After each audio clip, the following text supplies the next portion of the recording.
Salut YouTube, comment vas-tu? Kwame, j'espère que tu vas bien. Peu importe l'heure et l'endroit où tu regardes cette vidéo, sois le bienvenu. Avant de commencer, clique sur like, abonne-toi et active la cloche de façon à être tenu au courant quand je posterai de nouvelles vidéos.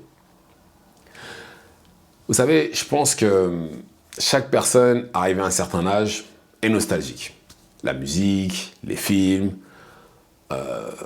certains endroits qui ont changé, etc. Enfin bref, on devient tous nostalgiques à partir d'un moment. Mais il y a des choses qui ont changé, mais quand on n'a pas les tenants et les aboutissants, la nostalgie se transforme en fantasme. Je vais vous donner un exemple, enfin pas un exemple, ça va être le sujet justement de la vidéo d'aujourd'hui, c'est ceux qui fantasment justement les couples d'il y a 30, 40, 50 ans, d'accord? Vous savez, ces couples parfaits où l'homme faisait tout et la femme, enfin, travaillait, il allait chercher le gibier, ce que vous voulez, et la femme était à la maison, elle faisait à manger, s'occupait des enfants, etc. Pour beaucoup de gens, c'est ça l'idéal, d'accord? Et ils prennent souvent en référence les couples, comme j'ai dit, d'il y a 30, 40, 50 ans. Mais quand on regarde tout dans son ensemble, c'était pas si rose que ça. Pas du tout même. Et c'est là où justement c'est important de ne pas se fier aux apparences. C'est comme justement quand vous regardez les couples sur Instagram, les couples, même les gens de manière générale. Vous savez, ceux qui font que poster les meilleurs moments, mais ils vont pas poster les moments où ça va pas, où ils sont malades ou autre, ou quand c'est des couples, quand c'est des couples justement qui vont poster leurs meilleurs moments où ça rigole, ça se prend dans les bras. Les gens qui postent que leurs meilleurs moments ou quand ils sont en vacances, ils vont poster que quand ils sont en vacances, tout ça. Mais ils posteront pas le moment où, comme j'ai dit, où ils sont malades, ou les couples ne posteront pas les moments où il y a des disputes.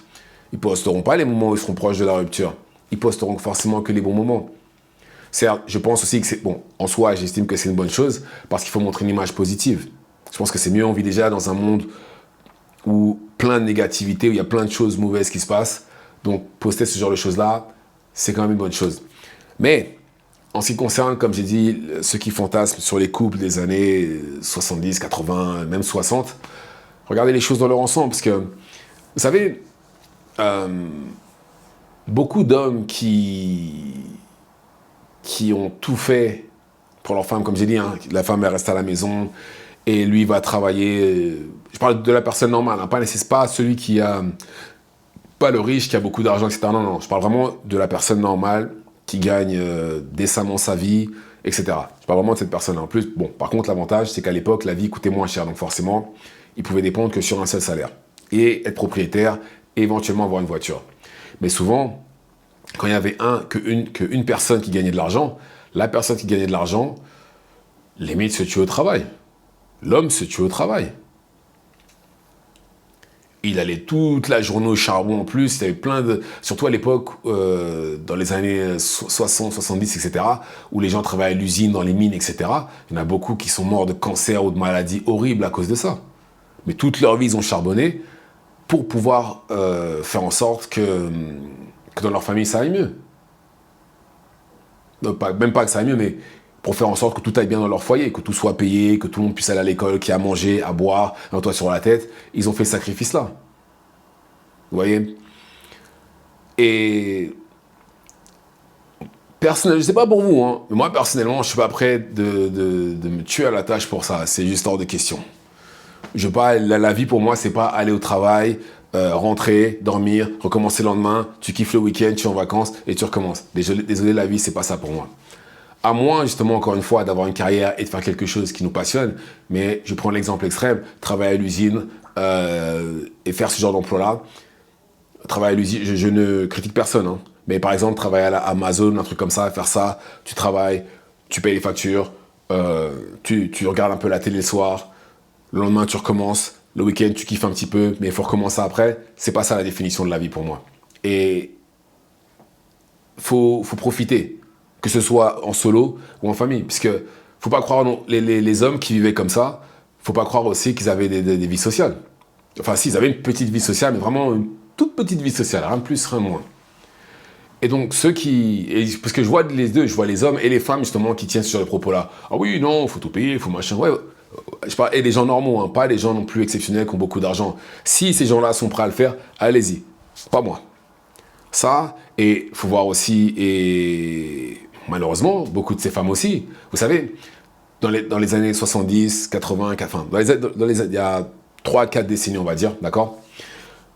Beaucoup de femmes qui étaient femmes au foyer, ou que ce soit pour des gens riches ou pauvres, vivaient des vies horribles. Parce que, déjà, si votre mari travaille tous les jours comme ça, il doit je parle vraiment d'un emploi normal, hein, pas de quelqu'un de riche, etc. Il est forcément fatigué. Il est forcément fatigué. De temps en temps, juste pour votre anniversaire et peut-être la Saint-Valentin, il vous emmène au restaurant, un truc comme ça. Ça se limite à ça.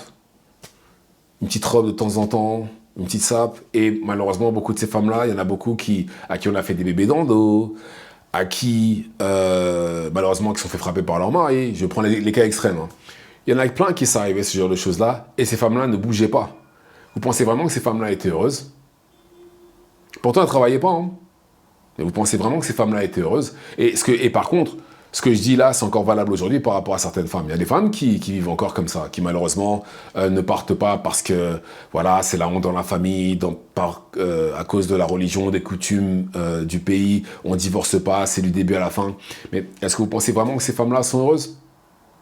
Non, c'est pas possible. C'est impossible. Mais elles encaissent. Elles encaissent, elles prennent sur elles. Et et malheureusement, c'est un conseil que... Enfin, un conseil. Beaucoup de femmes conseillent aux jeunes filles de faire comme elles ont fait. C'est-à-dire, voilà, ce qui se passe, voilà, tu restes, pas de divorce, etc. Dans ce genre de situation-là, mieux vaut pas rester. Je dis pas que... je parle pas dans le cas de... Je dis pas que la tromperie est bien, mais j'estime que tromper une fois, pour moi, c'est pas un motif de séparation. Détruire une famille à cause d'une tromperie, je trouve pas ça juste. Après, c'est que moi. Après, dans le cas de bébé dans le dos, oui. Là, par contre, tu fais un bébé dans le dos, tu ramènes une MST à madame, là, oui. Là, elle a le droit de dire, c'est bon, c'est fini. Bébé dans le dos, elle s'est frappée, etc. Oui, là, il faut partir. Et beaucoup de femmes ont vécu comme ça et donnent ce genre de conseils-là aux jeunes filles. Et ces mêmes femmes-là disent aussi aux jeunes hommes de tout payer. Parce que j'ai jamais entendu un papa, un père, un homme, un chef de famille dire à un jeune homme, ouais non, il faut que tu payes tout. Va te tuer à la tâche, paye tout. Jamais. Jamais. Et c'est là où justement j'ai un problème avec déjà la section nostalgique, hein, comme j'ai dit. Et deux, ouais, c'est l'égalité homme-femme. Faut savoir, c'est quand ça vous arrange ou c'est tout le temps. Enfin bref. Mais ce que je veux dire dans tous les cas, c'est que il faut surtout pas fantasmer ce qui s'est passé il y a 30, 40, 50 ans. C'est plus le même environnement aujourd'hui. Les codes ont changé et beaucoup de ces gens-là étaient très très tristes. Vous savez, malheureusement, beaucoup de couples qui sont mis ensemble dans ces années-là, la fille est tombée, vu qu'à l'époque, l'avortement, etc., c'était pas comme aujourd'hui. Pour couvrir justement le fait que la femme est enceinte, allez, c'est bon, allez, vous vous mariez maintenant. C'était très souvent le cas avant. Et donc, ils se retrouvaient à se marier très très jeunes. Et ça, bon, dans un sens, c'est mieux parce que beaucoup d'hommes ont assumé. Il y a beaucoup d'hommes qui fuyaient, mais il y en a qui ont assumé jusqu'au bout et qui sont restés avec la mère de leurs enfants. D'accord? Mais voilà. Je suppose que celui qui a le papa, ou même la fille d'ailleurs, avait des rêves qui n'étaient peut-être pas de travailler à l'usine. Ils voulaient sûrement faire de grandes choses et ils ont dû justement ils se sont retrouvés dans une situation où il fallait de l'argent vite. Et c'est pour ça qu'ils sont mis ensemble. Et c'est pour ça qu'ils ont dû se sacrifier, que l'homme a dû sacrifier à aller à l'usine, à aller travailler à la mine ou d'autres choses. Et encore, là, je parle des choses qui sont légales. Il y a plein d'hommes qui ont choisi la voie illégale dès l'instant où ils se sont retrouvés dans cette situation-là. Et c'est pour ça qu'après, malheureusement, je pense que quand tu te retrouves dans une situation comme ça et que tu vis pas tes rêves, t'as pas d'argent, la vie est dure, tout ça, je pense que ça doit créer tu dois être aigri au bout d'un moment à l'intérieur de toi. Et tu commences à détester la personne avec qui t'es, tu commences à faire des choses que tu n'aurais jamais pensé faire, par exemple. Comme j'ai dit, Beaucoup de ces couples-là, la femme était misérable, l'homme était misérable. Beaucoup d'hommes ont fini alcooliques aussi. Alcooliques ou ont commencé à se droguer. Vous savez, ceux qui boivent le week-end, c'est pas après la semaine, ou même qui boivent le soir après le travail. C'est pas une coïncidence, hein. C'est pas une coïncidence. Donc voilà. Arrêtez de fantasmer sur les couples des années d'il y a 30, 40, 50 ans. Les codes ne sont plus les mêmes. Et la vie est plus dure maintenant. Donc voilà. Dites-moi ce que vous en pensez dans les commentaires. Activez la cloche de façon à être tenu au courant quand je posterai de nouvelles vidéos. Et c'est tout pour moi. Ciao, ciao.